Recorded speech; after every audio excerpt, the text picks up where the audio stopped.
प्रिय आत्मन, अगर तुम्हें संसार में रहना आ जाए तो तुम्हारी मुक्ति हो जाएगी। सुनने में अजीब लगता है, लेकिन यह सत्य है। संसार में रहना एक कला है, एक विद्या है। जैसे किसी को भोजन पकाना आना चाहिए, वैसे ही संसार में रहना आना चाहिए। अगर कोई भोजन बनाना नहीं जानता तो चाहे वह कितने भी अच्छे पदार्थ क्यों न ले आए, भोजन अच्छा नहीं बनेगा। और अगर उसे बनाना आता हो लेकिन वह उसे बनाए ही नहीं, तो भी कुछ हासिल नहीं होगा। इसी तरह संसार में रहने की कला और उसे जीने का विज्ञान समझना और अपनाना जरूरी है।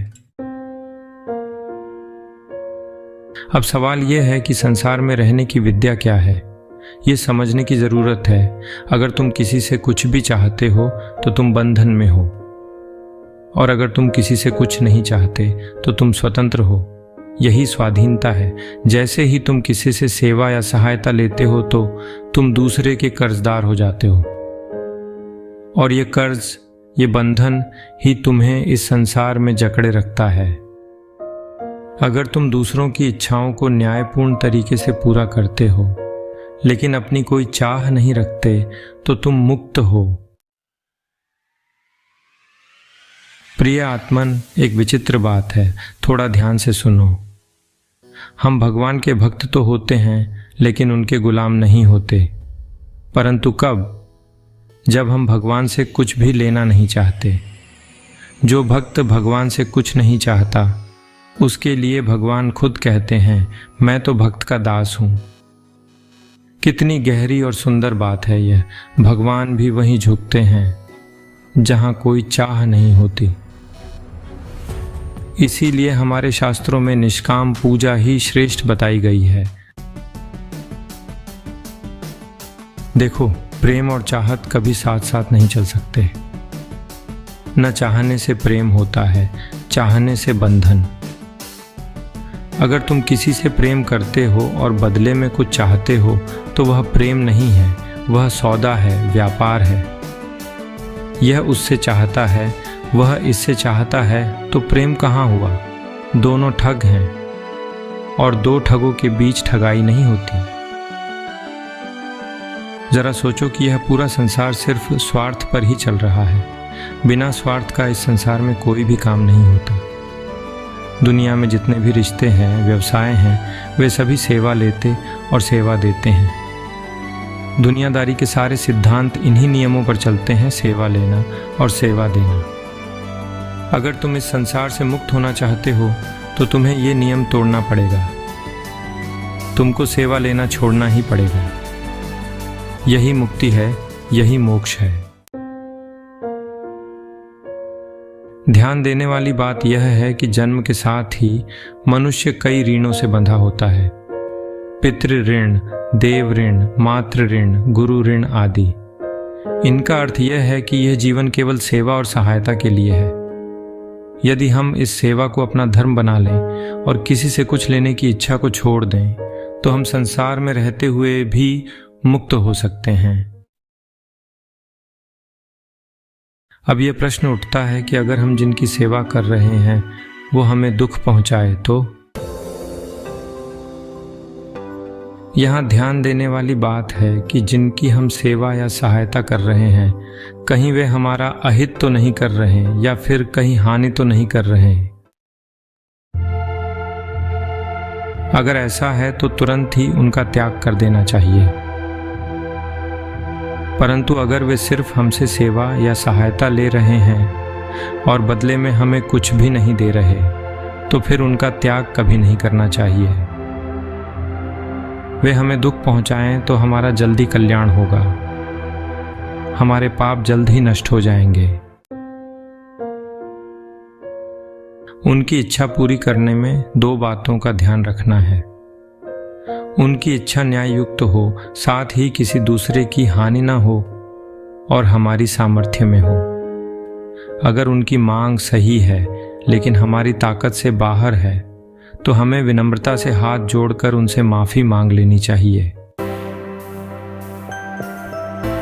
लेकिन अगर हम सक्षम हैं तो उनकी इच्छा पूरी कर देनी चाहिए।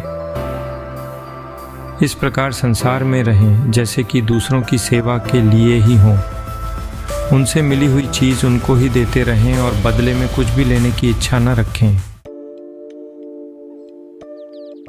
उनकी सेवा करने से पुराना कर्ज उतर जाएगा और उनसे कुछ भी न लेने की इच्छा से नया कर्ज पैदा नहीं होगा।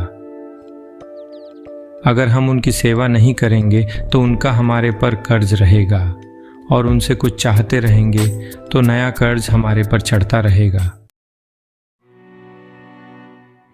अब यह प्रश्न उठता है कि ऐसा करने से हम तो दुखी हो जाएंगे।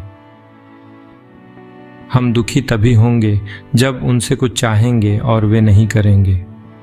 हम उनसे कुछ चाहते ही नहीं तो हम दुखी कैसे होंगे? अभी फिर नया प्रश्न उठता है कि ऐसा करने से वह भी तो कर्जदार हो जाएंगे।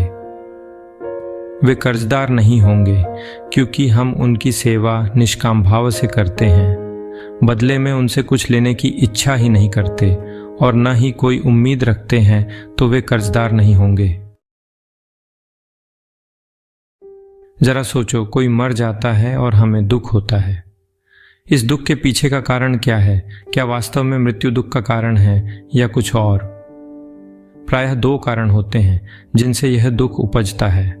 पहला यह कि हमने उस व्यक्ति से बहुत सुख लिया होता है लेकिन उसे कभी सुख नहीं दिया। दूसरा कारण यह होता है कि हम उससे और सुख लेने की आशा रखते हैं और अब उसकी मृत्यु के बाद वह आशा टूट जाती है। लेकिन जरा सोचो, अगर हमने कभी उस व्यक्ति से कुछ लिया ही ना होता तो क्या हमें उसके मरने से कोई दुख होता? ये दुख हमारे चाहने, हमारे लेने की आदत से पैदा होता है। अगर हम किसी अजनबी के मरने की खबर सुनते हैं तो हमें कोई दुख नहीं होता। क्यों? क्योंकि उसे कोई उम्मीद नहीं थी, उसे कुछ लेने की कोई इच्छा नहीं थी। देखो, अगर कोई बूढ़ा व्यक्ति जो 90 या 100 साल का हो मर जाता है तो लोग कहते हैं कि यह अच्छा हुआ, उसे मुक्ति मिल गई। क्यों? क्योंकि उससे और कोई सुख लेने की आशा नहीं बची थी। उसकी सेवा करने या उससे किसी लाभ की संभावना नहीं रही, इसलिए उसकी मृत्यु हमें दुखी नहीं करती। लेकिन अगर कोई जवान आदमी मर जाए तो दुख होता है क्योंकि उससे और सुख लेने की आशा थी। ये साफ है, दुख उसकी मृत्यु से नहीं है। दुख इस बात से है कि हम उससे जीवित अवस्था में सुख लेना चाहते थे और वह मौका छिन गया। यही है आशा का खेल जिससे दुख का जन्म होता है। अब सोचो, अगर हम किसी से कुछ नहीं चाहते, कोई आशा नहीं रखते, तो उसकी मृत्यु का हमें क्या दुख होगा? हमें दुख तब होता है जब हमारी आशाएं टूटती हैं। आशा ही दुख का असली कारण है।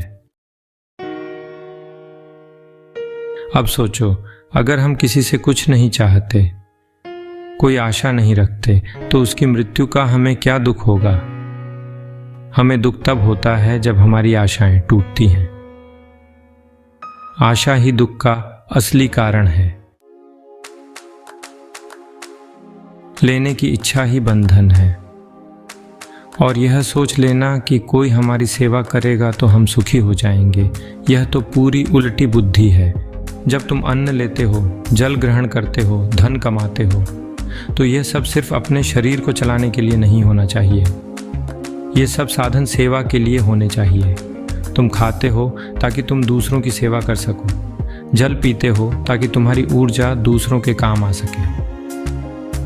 धन भी तभी सार्थक है जब वह दूसरों के जीवन को छू सके, वरना वह केवल बोझ है। यदि मनुष्य सिर्फ अपने लिए नहीं बल्कि सेवा के लिए जीने लगे तो यह संसार उसके लिए बंधन नहीं रह जाएगा। यही मोक्ष का मार्ग है। यही वो रास्ता है जिसे अपनाकर साधु, संत, महात्मा, योगी संसार में रहते हुए भी संसार से मुक्त हो जाते हैं। तुम जानवर पालते हो इसलिए नहीं कि तुम उसकी सेवा कर सको। मशीन खरीदते हो इसलिए नहीं कि तुम उससे दूसरों की सेवा कर सको, बल्कि इसलिए क्योंकि तुम अकेले नहीं रह सकते। अकेले चलने का साहस नहीं है, इसलिए तुम किसी और का सहारा ढूंढते हो। तुम सोचते हो कि वह जानवर तुम्हारा है, तुम उसके मालिक हो। लेकिन हकीकत यह है कि धीरे धीरे तुम उस जानवर के आदी हो जाते हो। तुम नहीं समझते, पर असल में तुम उसके गुलाम हो जाते हो। तुम्हें उससे खुशी मिलती है, तुम्हें उससे सहारा चाहिए। अकेलेपन से डरते हो तुम। अकेले रहना तुम्हें भयभीत करता है, क्योंकि तुम्हारे भीतर कुछ खोखला है जिसे भरने के लिए तुम किसी को ढूंढते हो। पर क्या तुमने कभी सोचा है, यह गुलामी है। यह मानसिक गुलामी हम सबके अंदर इतनी गहराई तक घुस गई है कि वो अब हम सिर्फ जानवरों या इंसानों के गुलाम नहीं रह गए हों। अब हम निर्जीव वस्तुओं के भी गुलाम बनने लगे हैं।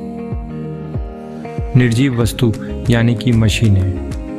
यह बहुत खतरनाक है। ये गुलामी हमारे आने वाले भविष्य को ऐसे अंधकार में ले जाएगी जहां मनुष्य पूरी तरह से मानसिक और शारीरिक गुलामी में डूब जाएंगे।